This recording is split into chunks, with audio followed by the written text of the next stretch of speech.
नमस्कार दोस्तों, मेरा नाम है अनुज और मैं एक बार फिर से आप सभी लोगों का Patna high court new recruitment 2025 से रिलेटेड वीडियो में स्वागत करता हूं।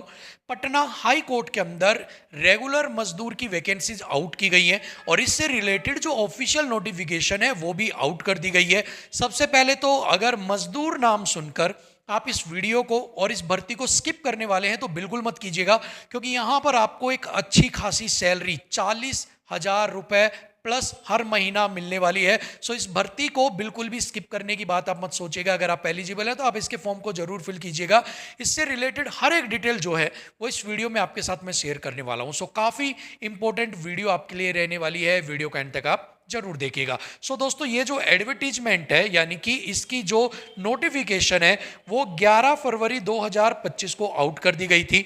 एडवर्टीजमेंट नंबर जो है वो है PHC 012025। अब इस भर्ती से रिलेटेड अगर हम कुछ इंपॉर्टेंट डेट्स की यहां पर बात करते हैं तो date of submission of online application की बात करें तो वो 17/2/2025 से स्टार्ट हुए, यानी कि परसों से आपके फॉर्म भरना स्टार्ट हो गए, लेकिन इसकी जो नोटिफिकेशन है वो 11 तारीख को आउट कर दी गई थी। Last date of submission of online application की बात करें तो 18 मार्च 2025 लास्ट डेट रहने वाली है फॉर्म को फिल करने की।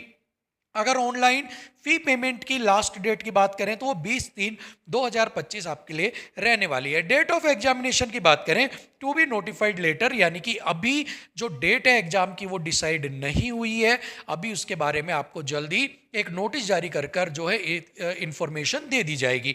नेक्स्ट अगर हम बात करते हैं टोटल नंबर ऑफ वैकेंसीज की, अगर यहाँ पर हम वैकेंसीज की बात करें तो 171 वैकेंसीज के ऊपर ये नोटिफिकेशन आउट की गई है। यहाँ पर जैसा कि मैंने कहा था सैलरी बहुत अच्छी आपको दी जा रही है, तो 14,800 से लेकर 40,300 रुपए पर महीना आपको सैलरी दी जाएगी, प्लस आपको अलाउंसेस जो है वो भी दिए जाएंगे, यानी कि आराम से आपकी जो सैलरी है वो 45 से 50,000 रुपए के बीच में आपकी रहने वाली है। अगर हम जो आपकी वैकेंसीज है उनको डिस्ट्रीब्यूट कर देते हैं तो अनरिजर्व की 74 वैकेंसी हैं, SC के 27, ST की 2, EBC एक्सट्रीमली बैकवर्ड क्लास की 31 और BC की 20 एंड EWS की यहाँ पर 17 वैकेंसी है। और यहाँ पर टोटल वैकेंसी कितनी है 171। लेकिन यहाँ पर एक चीज़ और भी अच्छी है, जितनी भी फीमेल कैंडिडेट्स हैं उनके लिए यहाँ पर वैकेंसीज रिजर्व भी की गई हैं, यानी कि 24 वैकेंसीज यहाँ पर रखी गई हैं किसके लिए, फीमेल्स के लिए, यानी कि 74 टोटल जो वैकेंसी उसमें से 24 वैकेंसी किसके लिए, फीमेल्स के लिए। ठीक है, 10 SC फीमेल्स के लिए, 0 ST फीमेल्स के लिए और EBC के लिए 11, BC के लिए 7 और EWS फीमेल के लिए 5 यहाँ पर वैकेंसी। टोटल 57 जो वैकेंसीज है आउट ऑफ 171 में से जो 57 वैकेंसी है वो फीमेल के लिए और बाकी जो बच गई वो किसके लिए, मेल्स के लिए। ठीक है, सो ये पूरा है आपका स्ट्रक्चर वैकेंसीज का। इसके बाद अगर हम बात करते हैं कुछ इंपॉर्टेंट इंस्ट्रक्शंस के ऊपर, online only 1 application shall be submitted by each candidate, यानी कि जब आप ऑनलाइन एप्लीकेशन फॉर्म भरते हैं तो आपको सिर्फ एक एप्लीकेशन फॉर्म यहाँ पर भरना है। लेकिन अगर आप मल्टीपल एप्लीकेशन फॉर्म्स को यहाँ पर भर देते हो तो जो लास्ट आपका फॉर्म भरा जाएगा करेक्टेड, हर चीज में सही है आपका फॉर्म, और जो लास्ट फॉर्म अगर आपने सबमिट किया होगा उसको यहाँ पर कंसिडर किया जाएगा। मतलब कि आपने 3 फॉर्म भर दिए सेम नाम से, ठीक है, तो जो लास्ट फॉर्म आपने भरा है मान लो इसके अंदर कुछ गलती रहेगी तो इसको रिजेक्ट कर देंगे। सेकंड आपने, ठीक है, तो सेकंड वाला इसको कंसीडर कर लिया जाएगा। सो अगर आप मल्टीपल फॉर्म भरते हैं, मल्टीपल आप फीस जमा करवा देते हैं तो जो लास्ट आपने फॉर्म फिल किया उसको फाइनल यहाँ पर मान लिया जाएगा। इसके बाद अगर हम बात करते हैं एलिजिबिलिटी क्राइटेरिया की, मोस्ट इंपॉर्टेंट आपके लिए रहने वाला है नेशनलिटी, यानी कि इंडियन अगर आप है तो आप फॉर्म को फिल कर पाएंगे। आपका करेक्टर इस पोस्ट के लिए सुटेबल होना चाहिए, यानी कि अच्छा करेक्टर आपका होना चाहिए। मैरिटियल स्टेटस, विवाहिक स्टेटस की बात करें तो मेल कैंडिडेट जो है अगर उसकी एक से ज़्यादा वाइफ है, अगर उसकी जो धर्म पत्नी अगर वो जीवित है और उससे ज़्यादा उसके जीवित रहते हुए उसने अगर एक से ज़्यादा वाइफ रख रखी है, 2-3 वाइफ अगर रख रखी है, या फिर कोई फीमेल कैंडिडेट है उसने एक ऐसे आदमी से शादी कर ली जिसकी एक वाइफ जिंदा है, तो वो दोनों ही इन एलिजिबल हो जाएंगे, यानी कि वो यहाँ पर इस फॉर्म को नहीं भर पाएंगे। आप शादीशुदा है बहुत अच्छी बात है, लेकिन एक से ज़्यादा बीवी नहीं रख सकते, और एक फीमेल है तो ऐसे इंसान से आप शादी नहीं कर सकते जिसके ऑलरेडी एक जो वाइफ है वो जिंदा है, ठीक है। फिजिकल फिटनेस की बात करें तो ऐसा कुछ खास आपसे नहीं मांगा गया है, बस इस पोस्ट के लिए आपको सुटेबल होना चाहिए, आपको कोई भी दिक्कत नहीं आनी चाहिए कोई भी काम करने के अंदर, ठीक है। इसके बाद अगर हम एज लिमिट की बात करें, मोस्ट इंपॉर्टेंट, तो आपकी मिनिमम जो एज है वो 18 साल यहाँ पर होनी चाहिए, ठीक है। यानी कि 1 जनवरी 2025 तक 18 साल का होना आपका अनिवार्य है। अगर आप 18 साल के हो जाते हैं तो आप इस फॉर्म को फिल कर पाएंगे। अब अगर अपर एज लिमिट की बात करें तो अनरिजर्व और ईडब्ल्यूएस के लिए 37 साल है, यानी कि 2-1 जो है 1998 से पहले जन्म नहीं हुआ होना चाहिए। अगर ईडब्ल्यूएस फीमेल की बात करें तो 40 साल यहाँ पर है। बीसी ईबीसी की बात करें मेल और फीमेल में तो 40 साल है, यानी कि 2-1-1985 से पहले का जन्म नहीं होना चाहिए। SC ST male and female की यहाँ पर बात करें तो 42 साल उम्र होनी चाहिए। इसके अलावा locomotor, unreserved, EWS, EBC, BC, SC ST की बात करें तो 47 ईयर्स आपकी एज जो है वो यहाँ पर मांगी गई है। इसके बाद अगर हम बात कर लेते हैं मिनिमम क्वालिफिकेशन एलिजिबिलिटी कंडीशन के बारे में, ठीक है।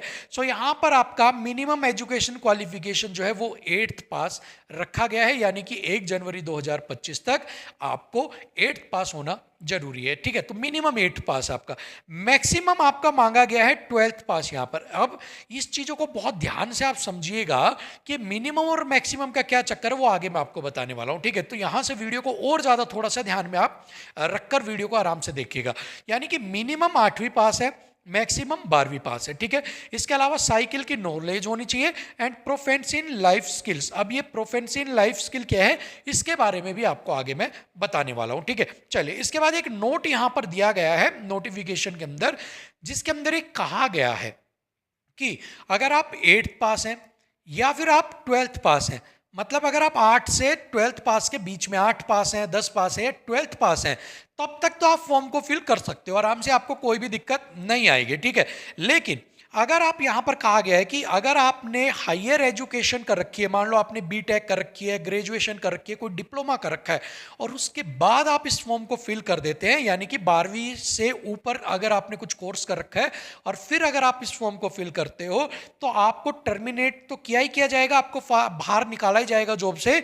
लेकिन इसके ऊपर क्या, क्रिमिनल प्रोसिक्यूशन आल्सो, यानी कि आपके ऊपर क्रिमिनल केस जो है वो भी चलाया जाएगा। इसलिए मैंने बोला ध्यान से सुनना कि भैया अगर आपने 12वीं तक ही आपके पास डिग्री है तब तक तो ठीक है, लेकिन अगर आपने ग्रेजुएशन कर रखी है लेकिन आपने उसको बताया नहीं कि मैंने ग्रेजुएशन कर रखा है, लेकिन आपका रिकॉर्ड अगर निकल गया कि आपने हायर एजुकेशन कर रखी है, तो उस केस के अंदर आप क्रिमिनल केस चला जाएगा और आपके ऊपर जो है जुर्माना, जेल, बहुत सारी चीजें जो है वो लग सकती है। सो इस फॉर्म को सिर्फ वही भरे जो 8वीं जिसने पास कर रखी है, 10वीं कर रखी है और 12वीं पास है, 9वीं पास है, यानी कि 8 से 12 के बीच में जो कैंडिडेट्स हैं उन्हीं को ही ये फॉर्म जो है वो यहाँ पर फिल करना है।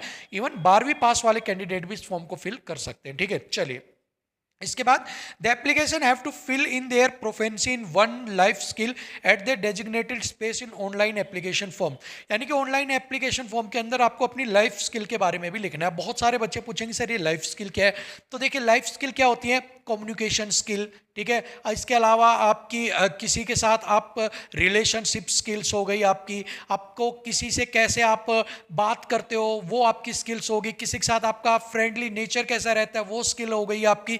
यानी कि लाइफ स्किल के अंदर वो स्किल्स आती है जो आपकी लाइफ को बेहतर बनाते हैं, याद रखना इस चीज़ को, ठीक है। किसी के साथ फ्रेंडली रहना, अच्छे से बात करना, कम्युनिकेशन आपका अच्छा है, किसी के साथ आप रिलेशनशिप कितने अच्छे रखते हो, आप अपने आप को हेल्दी कैसे रखते हो, ये सारी चीज़ें लाइफ स्किल है, ठीक है। सो एक लाइफ स्किल आपको यहाँ पर अपनी डाल देनी। इसके बाद जो कास्ट बेस्ड रिजर्वेशन है, यानी कि एज के अंदर हो गया, अदर रिजर्वेशन है, वो सिर्फ उन्हीं कैंडिडेट्स को दिया जाएगा जो बिहार के रहने वाले हैं और जिनके पास बिहार का जो डोमिसाइल है वो है, अगर वो है तो ठीक है, अदरवाइज बाकी सबको अनरिजर्व कैटेगरी के अंदर कैलकुलेट किया जाएगा। नेक्स्ट अगर हम बात करते हैं मोड ऑफ सिलेक्शन को लेकर, देखिए नाम मजदूर है, लेकिन इसके पीछे आप नाम के पीछे मत जाइएगा, आप इसको फ्लावर मत समझिएगा, ये फायर है भाई, क्योंकि यहां पर देखिएगा रिटन टेस्ट होगा आपका, साइकिलिंग टेस्ट होगा, स्किल टेस्ट और इंटरव्यू भी लिया जाएगा। बड़े बड़े एग्जाम्स के अंदर इंटरव्यू नहीं लिया जा रहा है, लेकिन मजदूर की पोस्ट के लिए आपका जो इंटरव्यू है वो यहाँ पर लिया जा रहा है, ठीक है। तो इन चीज़ों का आपको ध्यान रखना है कि आपका इंटरव्यू होगा, साइक्लिंग टेस्ट और रिटन टेस्ट होगा, ठीक है। अभी यहाँ पर क्या है, अगर और देखिएगा, अगर फॉर्म ज़्यादा आ जाते हैं, if the number of applicant is on higher side, ज़्यादा आ जाते हैं, तो आपका एक प्री टेस्ट और यहाँ पर लिया जाएगा रिटन टेस्ट से पहले। अगर ज़्यादा एप्लीकेशन फॉर्म आ गए तो जो मेन रिटन टेस्ट है उसमें पहुंचने से पहले एक प्री एग्जाम और देना होगा, यानी कि फिर आपका यहां पर एक प्री आ जाएगा और ये आपका मेन हो जाएगा, ठीक है ना। तो आप सोचिएगा कितनी भयंकर बेरोजगारी है, कितना भयंकर कंपटीशन है, यानी कि मजदूर की पोस्ट के लिए भी, जिसका नाम सुनकर बहुत सारे लोग तो चले गए होंगे कि यार क्या हम पोस्ट को फिल करेंगे, उसके लिए इतना जबरदस्त कंपटीशन है। तो आप समझ सकते हो कि कितना मुश्किल है इस टाइम के अंदर एक गवर्नमेंट जॉब को निकालना, ठीक है। चलिए, बाकी मेहनत करेंगे तो सब कुछ मिल जाएगा, मेहनत करते रहिएगा।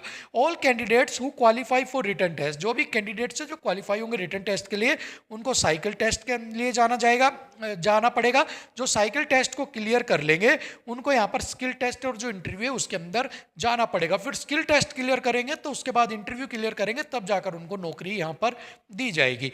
नेक्स्ट अगर हम बात करते हैं मिनिमम क्वालिफाइंग स्टैंडर्ड, अगर आपका प्री टेस्ट जो है वो कंडक्ट करवाया जाता है, फॉर्म ज़्यादा आते हैं, तो 40% जो मार्क्स है वो आपको यहाँ पर लेने पड़ेंगे टोटल नंबर के। वो आगे प्री के और सारा एग्जाम के नंबर वगैरह का सिलेबस वगैरह आपको मैं बताने वाला हूँ। 40% आपको रिटन टेस्ट में लेने पड़ेंगे, 40% स्किल टेस्ट में, 30% आपको इंटरव्यू के अंदर, यानी कि 40 + 40 + 40 + 30, यानी कि 4 3 120 और 30 150 नंबर आउट ऑफ कितने में से 200 में से आपको यहाँ पर लेने पड़ेंगे, तब जाकर आप इस पोस्ट के लिए क्वालिफाई कर पाएंगे। अभी देखिए एग्जामिनेशन फीस की बात करें तो अच्छी खासी एग्जामिनेशन फीस रखी गई है। Unreserved, BC, EBC, EWS candidates को 700 देनी है, SC ST other OH candidates है उनको 350 रुपये यहाँ पर फीस देनी पड़ेगी, ठीक है। इसके बाद अगर बात करें स्कीम ऑफ एग्जामिनेशन को लेकर, तो यहाँ पर रिटन एग्जाम अगर मैं आपकी बात करता हूँ जिसकी हम बात कर रहे थे, वहाँ पर आपका क्या पूछा जाएगा, देखिए आपसे जीके पूछी जाएगी, मैथ पूछा जाएगा, हिंदी एंड इंग्लिश, और वो कितने का, 20 नंबर की आपकी जीके, 10 नंबर का मैथ, 10 नंबर का आपकी हिंदी एंड जीके जो है वो भी इंग्लिश जो है वो भी 10 नंबर की, यानी कि टोटल 50 नंबर का, 50 का 40% हो गया भैया, 20 नंबर आपको यहाँ पर लेने पड़ेंगे, 150 का एग्जाम होगा, ठीक है। चलिए इसके बाद स्किल टेस्ट की यहाँ पर बात करते हैं तो 30 नंबर का स्किल टेस्ट होगा। इंटरव्यू की यहाँ पर बात करते हैं तो 20 नंबर का जो है वो यहाँ पर आपका इंटरव्यू होगा। 12 नंबर लेने जरूरी हैं आपके स्किल टेस्ट में, 6 नंबर आपको लेने जरूरी हैं आपके इंटरव्यू के अंदर, टोटल यहाँ पर 38 नंबर आपको लेने जरूरी है, मिनिमम क्वालिफाइंग मार्क्स, ठीक है। सो यहाँ पर जो क्वालिफाइंग मार्क्स है वो उन्होंने टोटल ही यहाँ पर निकाल दिए हैं कि 38 है। रिटन के लिए जो 50 नंबर का होगा उसके अंदर यहाँ पर कोई भी क्वालिफाइंग मार्क्स जो है वो दिखाए हुए नहीं है, बट एज पर नोटिफिकेशन यहाँ पर मेंशन किया हुआ है कि आपको 40% मार्क्स जो है वो रिटन टेस्ट में लेने अनिवार्य होंगे, ठीक है। चलिए इसके बाद अगर हम आगे बात करते हैं, आपका प्री एग्जाम अगर कंडक्ट करवाया जाता है तो उसका सिलेबस क्या कुछ रहेगा, उसमें क्या कुछ पूछा जाएगा। तो यहाँ पर आपसे जनरल क्वेश्चंस पूछे जाएंगे आपके क्लास 8 से रिलेटेड, और आपको लाइफ स्किल से रिलेटेड जो है उसके भी सवाल पूछे जाएंगे। तो 60 + 40 100 नंबर यहाँ पर है, मिनिमम क्वालिफाइंग मार्क्स 40 नंबर जो है वो यहाँ पर आपके रहने वाले हैं। 2 घंटे का समय यहाँ पर आपको दिया जाएगा, और यहाँ पर भी आपको 2 घंटे का जो समय है वो दिया जाएगा, ठीक है। चलिए इसके बाद अगर हम बात करते हैं अप्लाई कैसे करना है, तो सबसे पहले आपको विजिट करना है रिक्रूटमेंट टैब के ऊपर, जो लेफ्ट हैंड मेन्यू के ऊपर मिलेगी, यानी कि आप जब देखेंगे तो यहाँ पर आपको मेन्यू इस तरह की 3 लाइनें मिलेंगी, वहाँ पर रिक्रूटमेंट टैब के ऊपर क्लिक करना है, और ऑफिशियल जो साइट है वो ये है http://patnahighcourt.gov.in। यहाँ पर जाकर आप इस फॉर्म को फिल कर पाएंगे। ये जो लिंक है इसको आप कॉपी कर लेना और उसके बाद आप इस साइट के ऊपर पहुंच जाएंगे। इसका जो डायरेक्ट लिंक है वो डिस्क्रिप्शन बॉक्स में भी आपको मिल जाएगा।